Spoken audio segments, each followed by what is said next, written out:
بسم اللہ الرحمن الرحیم۔ سورہ نبا کی ترجمہ تفسیر ترکیب میں خوش آمدید۔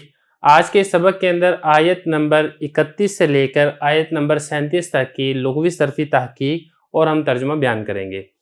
سب سے پہلے آیات کی تلاوت کر لیتے ہیں، اس کے بعد اس کا ترجمہ کریں گے اور آخر میں پھر اس کی لغوی صرفی تحقیق کریں گے۔ بسم اللہ الرحمن الرحیم۔ ان للمتقین مفازا حدائق واعنابا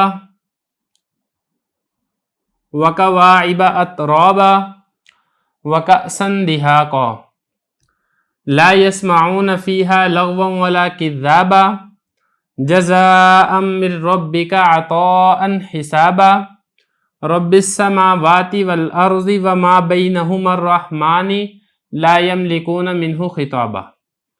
یہ میں نے ان آیات کی تلاوت کر دی ہے، اب کرتے ہیں اس کا ترجمہ اور پھر اس کی کریں گے لغوی صرفی تحقیق۔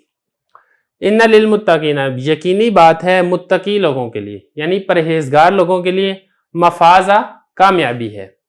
کیا کامیابی ہے؟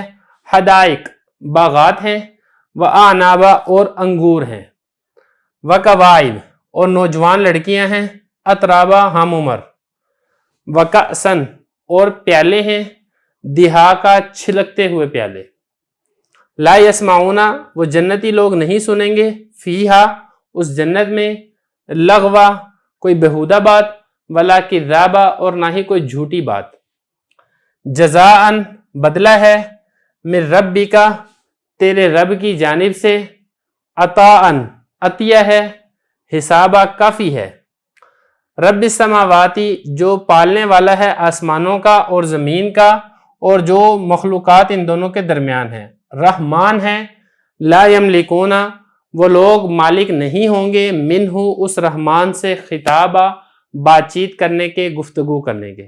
یہ یہاں تک ہم نے اس کا ترجمہ کر لیا ہے، اب کرتے ہیں اس کی لغوی صرفی تحقیق۔ دیکھیں پہلا لفظ ہے متقینہ، یہ جو متقینہ ہے اس کا باب ہے افتعال، اصل میں تھا متقیون، حالت رفع میں یہ ہوگا لیکن یہ چونکہ حالت جری ہے، لام جارہ داخل ہے تو یہ بنے گا متقیین۔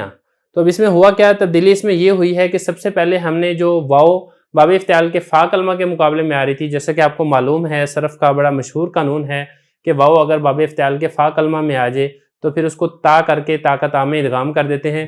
تو یہاں پر بھی یہ ایسا ہی ہوا کہ واو کو ہم نے تا کیا، تا کا تا میں ادغام کیا تو یہ بن جائے گا متقیین، اس کے بعد پھر متقیین بن گیا، پھر اس کے بعد یا کی حرکت نقل کر کے ماقبل کو دی، پھر التقاء ساکنین ہوا، ایک یا حذف ہوگی تو یہ بن جائے گا متقین، اتعادہ والا اس کے اندر قانون لگا تھا۔ تو یہ تو ہو گیا متقین باب افتعال سے، اس کا مطلب ہوتا ہے ڈرنا، پرہیز کرنا۔ اگلا لفظ دیکھیں، اگلا لفظ ہے مفازہ۔ مفازہ کے بارے میں دو قول ہیں، ایک قول تو یہ ہے کہ مصدر میمی ہے، دوسرا قول یہ ہے کہ یہ ظرف مکان ہے۔ اصل میں تھا مفوزن، یقالو والے قانون سے پھر ہم نے اس کو واو کو الف کیا اور یہ بن جائے گا مفازن۔ باب اس کی اگر ہم بات کریں تو باب اس کا آتا ہے ناصرہ ینصرو، اس کا مطلب ہوتا ہے کامیاب ہونا، یہ مفازہ ہو گیا۔ اس کے بعد آگے چلیں، آگے ہے حدائق۔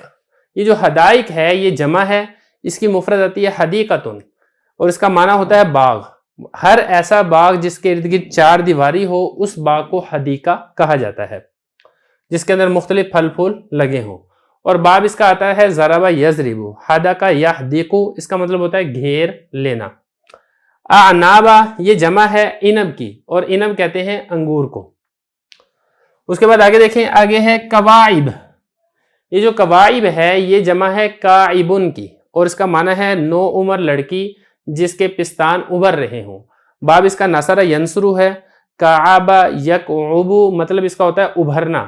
تو کعب کا مادہ جہاں پر بھی آئے گا اس کے اندر ابھرنے والا معنی ضرور پایا جائے گا۔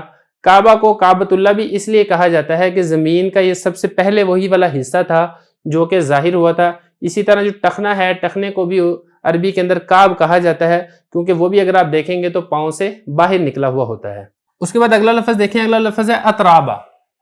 یہ اترابا جمع ہے، واحد اس کی آتی ہے ترب، اس کا معنی ہوتا ہے ہم عمر۔ لغوی معنی جو ترب کی اگر ہم بات کریں تو اس کا لغوی معنی ہوتا ہے مٹی۔ ہم عمر کو بھی ترب اس لیے کہا جاتا ہے کہ وہ تقریباً ایک ہی وقت مٹی سے زمین کے اوپر آتا ہے، تو چونکہ جو ہم عمر لڑکا یا لڑکی ہوتا ہے وہ ایک ہی وقت اس دنیا کے اوپر آتے ہیں اس لیے اس کو ترب کہا جاتا ہے۔ جنت کے اندر جنتیوں کو جو حوریں ملیں گی وہ بالکل انہی کی عمر کے اندر ہوں گی، اس لیے یہاں پر اترابا کا لفظ ذکر کیا گیا ہے۔ آگے دیکھیں اگلا لفظ ہے کاس۔ کاس اس کا مطلب ہوتا ہے پیالہ، گلاس، اس کی جمع آتی ہے اکواس۔ اور اس کے بعد اگلا لفظ ہے دہاقہ۔ دیکھیے جو دہاقہ ہے اس کا معنی ہوتا ہے چھلکنا، باب اس کا فتح یفتح ہے، دہاقہ یدہقو اس کا مطلب ہوتا ہے بھرنا، یہ بھی ہو گیا۔ اس کے بعد آگے دیکھیں لا یسمعون، یہ بہت آسان ہے، باب سمیع یسمعو ہے اور اسے مضارع جمع مذکر غائب کا صیغہ ہے کسی چیز کا سننا۔ اگلا لفظ دیکھیں، اگلا لفظ ہے لغون۔ دیکھیں لغو کہتے ہیں بےہودہ بات کو، اس طرح جو چڑیوں کی چوں چوں ہوتی ہے اس کو بھی لغو کہا جاتا ہے۔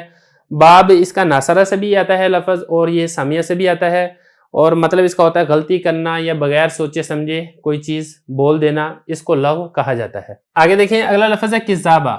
دیکھیں یہ باب کذب یکذب تکذیب، باب تفعیل سے یہ مصدر ہے، اس کا مطلب ہوتا ہے کسی چیز کا جھٹلانا، یہ کذابہ ہو گیا۔ اور جزا یہ بدلے کو کہا جاتا ہے۔ اس کے بعد آگے دیکھیں، آگے ہے عطا۔ عطا یہ عطیے کو کہا جاتا ہے، جو چیز دی جاتی ہے اس کو عطا کہا جاتا ہے، اس کی جمع آتی ہے اعطیہ۔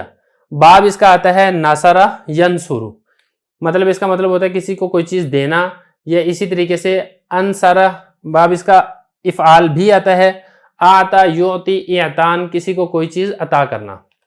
اس کے بعد آگے دیکھیں اگلا لفظ ہے حسابن۔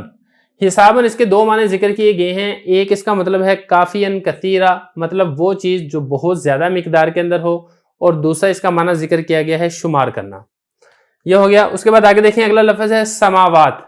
سماوات یہ جمع ہے، مفرد اس کی آتی ہے سما، آسمان کو یہ کہا جاتا ہے۔ آگے دیکھیں وما بینہم الرحمن لا یملکون، یہ جمع مذکر غائب فعل مضارع معلوم کا صیغہ ہے، ناصرہ ینصر، نصرہ نہیں بلکہ اس کا ضرب یضرب باب آتا ہے، مالکا یملکو کسی چیز کا مالک ہونا۔ اور اس کے بعد آگے دیکھیں، آگے ہے خطابہ، باب اس کا ناصرہ ہے، خطبہ یخطب خطاباً گفتگو کرنا، خطبہ دینا، بات چیت کرنا، اسی سے یہ مصدر ہے۔ تو یہ لغوی صرفی تحقیق یہاں تک مکمل ہو گئی ہے، اس کے بعد ہم انشاءاللہ اس کی ترکیب کریں گے اور آخر میں اس کی تفسیر بیان کریں گے۔